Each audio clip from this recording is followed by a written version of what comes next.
Hai, Assalamualaikum. Bertemu lagi kita. Petang-petang sambil-sambil masak. Masak. Gitu. Petang baru nak masak. Tadi, apa tu? Live dengan Kak Nazar. Lepas tu, semalam kita tak sempat nak live. Nak share tentang tips macam mana nak pujuk suami untuk berhenti ketum. Okey, sambil-sambil masak kita share lah ya. Masak apa hari ni Kak Farah? Masak ikan tiakap sweet and sour. My favorite sweet and sour. Sebenarnya Kak Farah suka ni ikan bawal sweet and sour.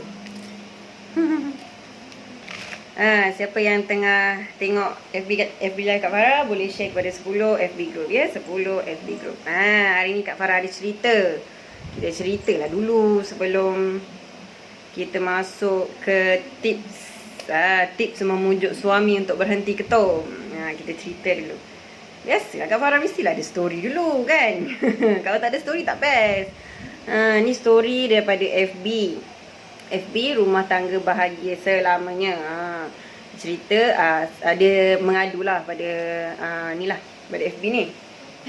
Tengah live. Sesi. Okey, Assalamualaikum. Mohon hiddenkan nama saya. Saya mohon kepada para pembaca untuk memberi pendapat dan cadangan sebaik mungkin.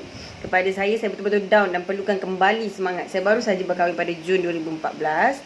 Tak sampai setahun pun lagi perhubungan ni, tapi apakan daya, rumah tangga yang baru dibina telah musnah. Sebab apa? Kejadian berlaku pada pertengahan Ogos. Masa tu kami baru 2 bulan setengah berkahwin. Okey. Suami saya seorang peminum ketum. Saya tahu sebelum berkahwin lagi, tapi saya tak tahu dia ada campur dengan ubat batuk dan air kuk. Ni maksudnya cakoroy lah, cakoroy. Cakoroy ni bila dia campur air ketum, kuk dengan ubat batuk. Kau-kau punya. Tapi sejak berkahwin barulah saya tahu aktiviti sebenar suami saya. Namun dia tak pernah minum di depan saya. Dia akan sorok-sorok dari saya untuk minum. Yang saya boleh tahu dia campur sebab dia mengintip suami dia. Kami sering bergaduh bila saya dapat tahu dia masih ambil ketum, sedangkan dia dah berjanji akan berhenti bila kami dah berkahwin. Macam mana dia berjanji tapi sepatutnya dia kena tahulah sebelum kahwin tu suami dia tak minum ketum dah. Sorry. Terlekat cili. Okey. Pada suatu hari saya terjumpa air ketum di dalam beg suami. Saya ambil dan pecahkan. Suami marah saya dan itulah pertama kali tangan dia naik ke muka saya. Nampak tak? Efek bila minum ketum ni. Naik tangan dekat isteri. Naik tangan dekat siapalah yang hancurkan dia punya ketum tu. Ni based on true story dekat Facebook, Rumah Tangga Bahagia. Rumah Tangga Bahagia Selamanya. Lepas tu dia ambil, pecahkan air ketum tu. Suami dia marah and naik tangan dekat dia. Lepas 2-3 hari suami minta maaf kembali, namun aktiviti minum ketum tidak juga berkesudahan. Suami tetap ambil juga walaupun dah berkali-kali saya nasihat dan marah. Okey. Dan pada pertengahan Ogos, di suatu petang suami cuba membawa masuk air ketum di dalam rumah. Dah lama-lama isteri dah tahu apa semua, masuk air ketum dalam rumah. Letak dalam peti ais, penuh air ketum dia saja. Dia letak di pintu belakang rumah dan dia tak perasan saya sedang memerhatikannya. Kemudian dia masuk ke dalam rumah seperti tidak ada apa-apa yang berlaku. Saya bertanya apa yang dia buat kat belakang. Dia kata tak ada apa-apa. Saya mula melenteng marah suami. Suami tetap berdiam diri. Saya pukul belakang suami, saya cubit. Boleh tahan juga ni. Kasar. Saya gigit suami, namun suami tetap berdiam diri dengan menonton televisyen. Kasar bini dia ni. Saya halau suami dari rumah. Saya lemparkan kain baju suami dan menyuruhnya keluar. Mungkin geram kan. Suami tenangkan saya. Dia pegang tangan saya dan bila saya memukul suami, saya bertindak menepis dan ada kalinya suami juga membalas seperti mencubit dan menampar pipi. Kemudian suami kutipkan kain baju dan masukkan ke dalam beg. Kemudian dia keluar. Saya keluar untuk follow suami tapi suami tidak benarkan. Dah halau betul. Follow pula Saya dan suami naik semula ke rumah kami dan berlaku lagi pergaduhan. Rumah tak payah cakap lah, memang bersepah sangat-sangat. Kami terus bergaduh sampai pukul 3 pagi. Saya minta suami menceraikan saya, tapi suami buat tak tahu je. Itulah yang ada kes cerai kerana ketum. Sebab-sebab macam ni lah. Ya, gaduh-gaduh, lepas tu dia minta cerai. Memang sakit hati tengok perangai dia masa tu. Pada pukul 3 pagi, suami nekat untuk keluar dari rumah tu dan dia kata nak balik rumah mak dia. Dalam diam saya follow dia dan ternyata dia ke kedai untuk beli air ketum. Ini mungkin tak tahulah, mungkin dia stres dengan isteri dia. Dia pergi ambil air ketum. Betul tak? Ke macam mana? Bila dia dapat tahu saya follow dia, dia tahan saya dan dia bagi tahu dia dah lafaz cerai dalam kereta seorang-seorang. Tak boleh kan lafaz cerai? Saya tergamam.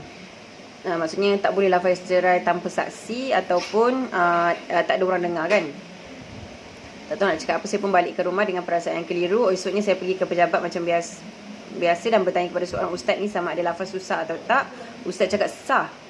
Bertambah luluh hati. Petangnya saya pulang ke rumah seperti biasa dan saya dapati suami ada di rumah sedang tidur. Apabila suami bangun, saya bagi tahu dia yang lafaz semalam sah. Dan kita bukan suami isteri lagi. Suami kata dia baru bersadang bukan dia lafaz betul-betul pun. Lagipun dia seorang-seorang. Saya tak tahu macam mana lafaz tersebut. Saya kemudian telefon ibu bapa saya dan mereka terkejut dengan kejadian itu. Bla bla bla bla. Pada polis, report kesan lebam kat tangan. Tengok tu. Minum air ketum. Pukul isteri. Ceraikan isteri. Isteri yang jadi mangsa. Na'udzubillah min zalik. Mungkin kesan dari bergaduh dengan suami, dia ada memulas tangan saya. Mak saya mendesak bertanya kenapa dan akhirnya saya bagi tahu puncanya ada ketum. Mak dengan pantas memberitahu ayah saya pula. Bertambah marahlah orang tua saya sebab macam mana nak masak ni Kita baca cerita dulu. Mana tidaknya mak dan ayah saya orang bekerja kerajaan, bidang penguatkuasa pula. Okey. Lepas tu dia pergi. Saya dimarah, ditorture luar dan dalaman. Masa tu Allah saja yang tahu. Ayah nak kami berpisah. Andai kata ada jodoh 2-3 tahun lagi baru kami semula. Dan dia nak suami berubah. Kemudian saya kembali hidup seperti zaman bujang dulu. Duduk rumah seorang-seorang tanpa suami sebab ayah dah tak bagi kami duduk sekali.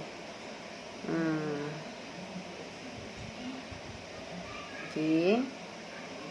Kak Farah skip lah pengakhirannya. Dan hari ini dengan rela hati kembali kepada suami dan akan cuba untuk berubah menjadi isteri yang baik padanya. Saya ada beritahu ibu bapa saya yang saya nak kembali kepada suami, tapi ibu agak terkejut dengan keputusan saya. Mungkin ibu risau suami tak mampu menjaga saya. Saya minta ibu sampaikan.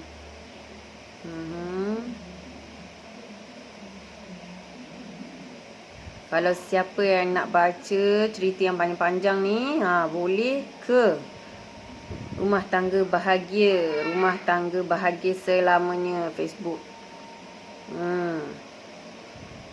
Akhirnya dia kembali kepada suami dia. Sebabnya sayang suami lah tu kan.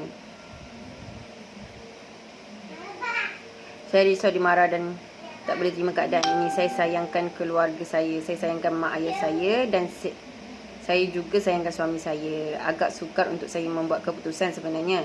Keliru sangat-sangat. Kawan-kawan mohon bagi pendapat dan pandangan apa yang sebaiknya. Okey. Ini kisah suami minum ketum. Lepas tu dia naik tangan dekat isteri. Lepas tu dia lafazkan talak dekat isteri dia. Sebelum tu Kak Farah masukkan link Kak Farah dulu. www.whatsapp. Tada.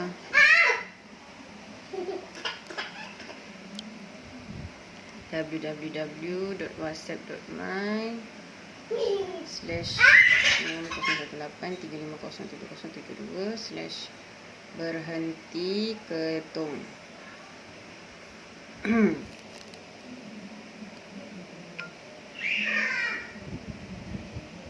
Okey.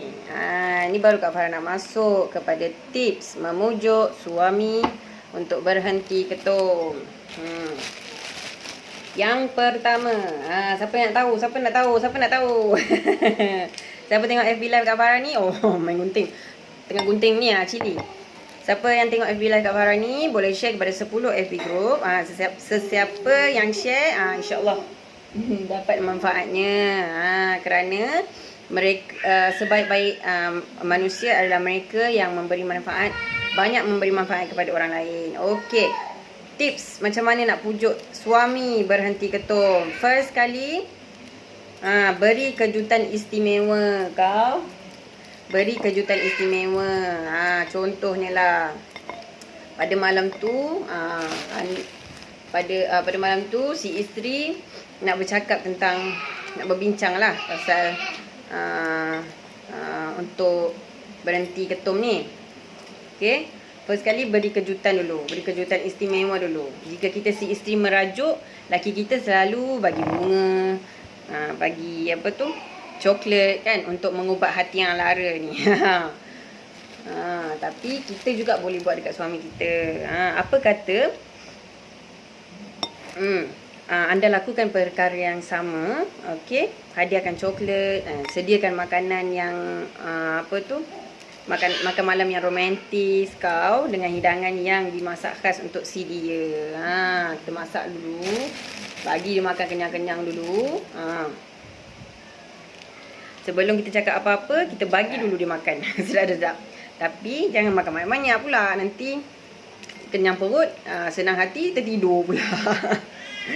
Okey, lepas dah makan-makan tu, pada makan-makan tu, apa tu, itulah masa yang sempurna untuk anda berbincang. Macam mana abang nak berhenti ketum ni. Abang sampai bila nak minum ketum ni. Sampai bila abang nak lepaskan tanggungjawab abang ni. Sampai bila abang tak nak bagi nafkah kat saya, asyik beli ketum je. Macam tu. Perut dah kenyang, gendang gendut tali kecapi. Kenyang perut senang hati. Bolehlah kita cakap dengan dia, tanya-tanya, berbincang dengan baik dan selesaikan masalah bersama-sama. Bagilah ayat-ayat manis ke, kan. Yang kedua, bergurau dan menceritakan komedi.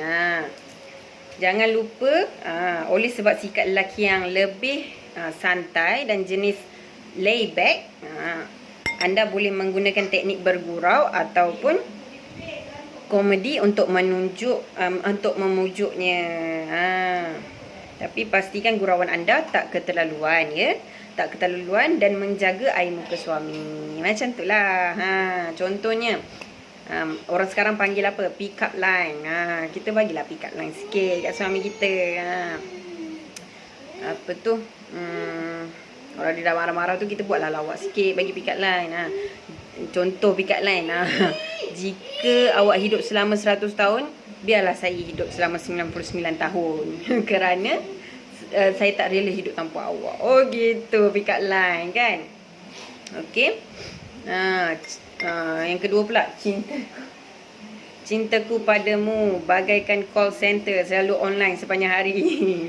Laki Kak Farah kerja call center tu, yang ambil pick up line ni tu.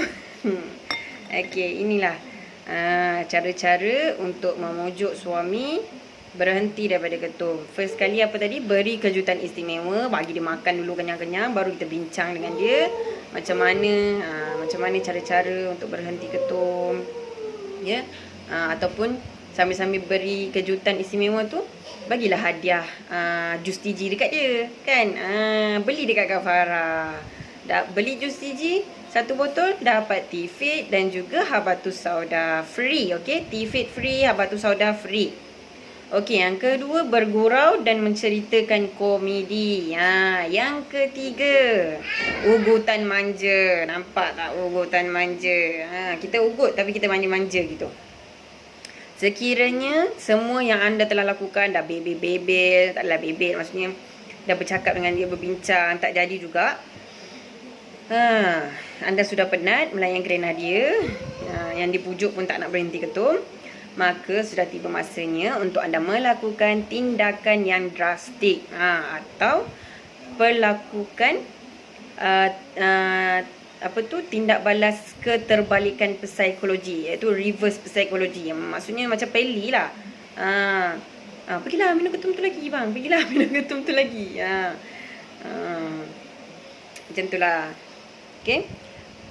Apa reverse psikologi ni, dari segi maksud dia lah, cara untuk membuat seseorang melakukan apa yang anda mahu dengan meminta mereka berbuat sebaliknya dan mengharapkan mereka tidak bersetuju dengan anda. Macam tu. Okay. Itulah 3 tips yang Kak Farah nak share untuk pujuk suami berhenti ketum. Bincang baik-baik. Okay. Bincang baik-baik. Lepas tu cari ikhtiar macam mana. Contohnya beli jus gigi, minum jus gigi, cara-cara apa, kami akan guide. Bila dah beli jus gigi tu, kami akan guide macam mana, guide secara percuma, cara-cara macam mana nak minum, pulih seawal 7 hari, insya-Allah. Okey. Jangan takut pegang pisau ni lah, tengah masak potong bawang ni. Okey, siapa yang tengok FB Live Kak Farah ni boleh share kepada 10 FB group. Okey. Apa yang Kak Farah share tadi, 3 tips untuk pujuk suami berhenti ketum. Okey. Bagi sesiapa si isteri yang nak bantu suami ataupun tunang nak bantu tunangnya untuk berhenti ketum sebelum kahwin, boleh klik link Kak Farah, ataupun nak tolong BF-nya kan, boleh klik link Kak Farah kat bawah yang Kak Farah sediakan tu. Kak Farah boleh bantu, insya-Allah. Okey.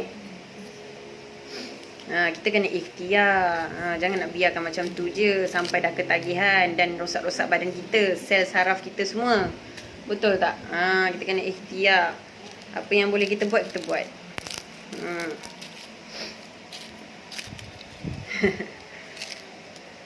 Okey. Ni adik Kak Farah ni. Ada hati nak masuk live. Tapi seksi. Hai Adam. Meh, tunjuk muka sikit. Okey. Kak Farah harap si isteri, para isteri, para tunang, semua dekat luar tu dapat pengajaran daripada apa yang Kak Farah story dan juga tips-tips yang Kak Farah share ni untuk pujuk suami kita, tunang kita, BF kita untuk berhenti daripada masalah ketagihan ketum, rokok, dadah dan arak. Tadi Kak Farah tak perkenalkan diri nama Kak Farah adalah Kak Farah lah. Kak Farah. Bagi yang belum mengenali lagi, Kak Farah. Nama saya Kak Farah. Okey, perunding, okey. Perunding masalah ketagihan ketum, rokok, dadah dan arak. Sesiapa yang berminat nak berhenti daripada masalah ketagihan ketum, rokok, dadah dan arak, boleh cari Kak Farah, tekan link di bawah ataupun pergi kat page Kak Farah. Boleh tengok page Kak Farah tu, klik je link Kak Farah, link WhatsApp, boleh WhatsApp Kak Farah. Kak Farah boleh bantu guide anda secara percuma. Okey, itu sahaja daripada Kak Farah hari ni. Assalamualaikum. Nak sambung masak. Bye bye.